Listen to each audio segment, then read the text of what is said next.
Hello everybody, this is Black here, and welcome back to Skullshin Reviews episode 37, in which today I'm going to be reviewing Time Hunter, the Clockwork Woman. Further ado, let us begin this Doctor Who book review by taking a look at the presentation of this Doctor Who book.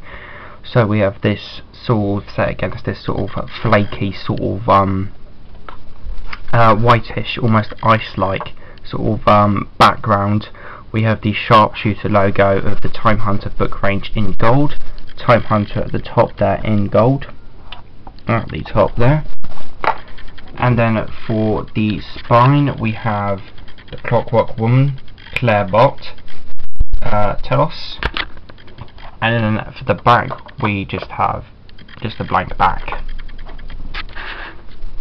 Then for the interior of this Doctor Who book we have just some blank yellow pages at the start.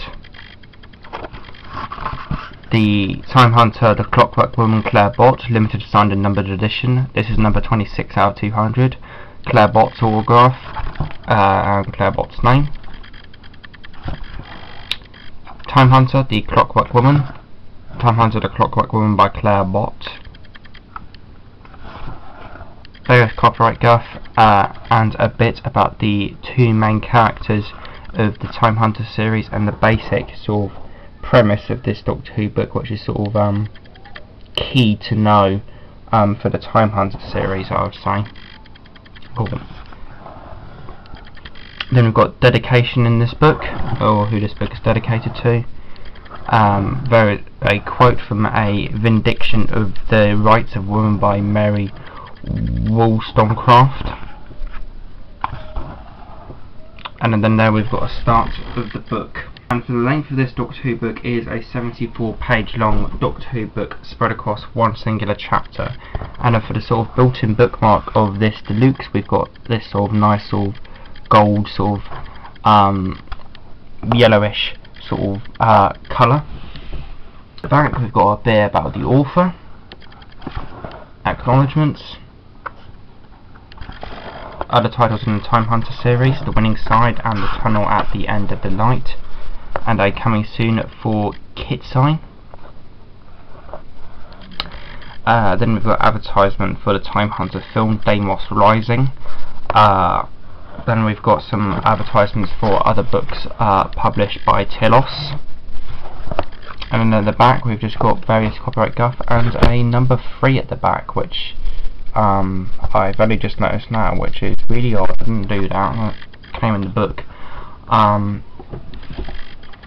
now, with the presentation of this Doctor Who book out of the way with, what is the general consensus and my own personal thoughts and opinions on the spin-off novel, Time Hunter, the Clockwork Woman. As for the general consensus of this book, it has a 3.52 out of 5 on Goodreads, and has quite a vast chunk of people rating it from 3 stars and upwards, making this book very well liked overall. Overall, personally for me, I didn't like this book very much.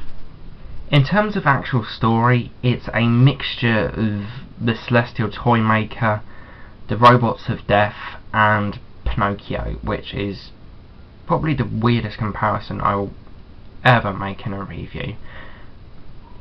As for the plot, due to the fact that he is a time sensitive and him trying to get used to his abilities, Honro lands Emily and himself back in time in the 19th century in a big medieval castle, and finds himself with a mad king roboticist who is so brilliant at his craft they can near enough make anything, and a female robot servant who later becomes known as Dove.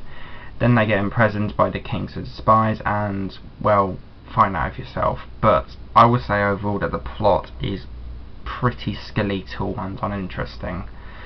Overall, to me, this is a whimsical, fairy tale quality sci-fi parody of the classic story Pinocchio, but sexualized quite a bit. So much so it just becomes disturbing, mainly due to the king in this story, which is just disturbing.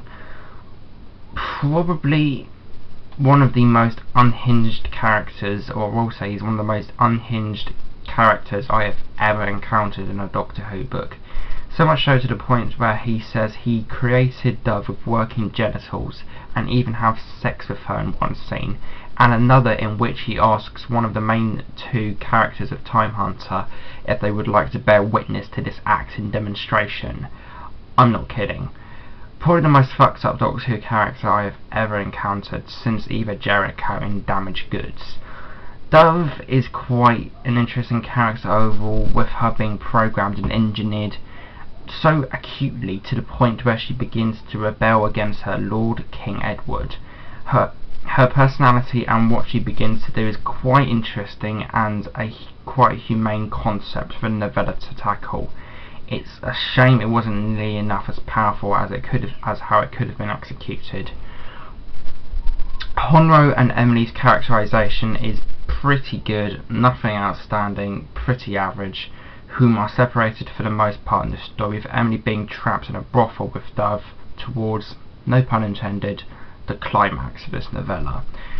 Overall, this Time Hunter novella is a book I didn't very much like overall, and I'm not going to give it any more than a 4 out of 10.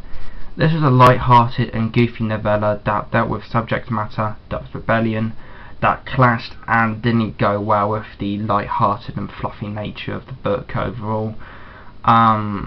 Despite this being one of my least anticipated Time Hunter books, I still can't help but feel disappointed by this book, as the concept and main premise of this book really did interest me, and it's a shame it wasn't paired with a darker and bleaker storyline, which it should have been.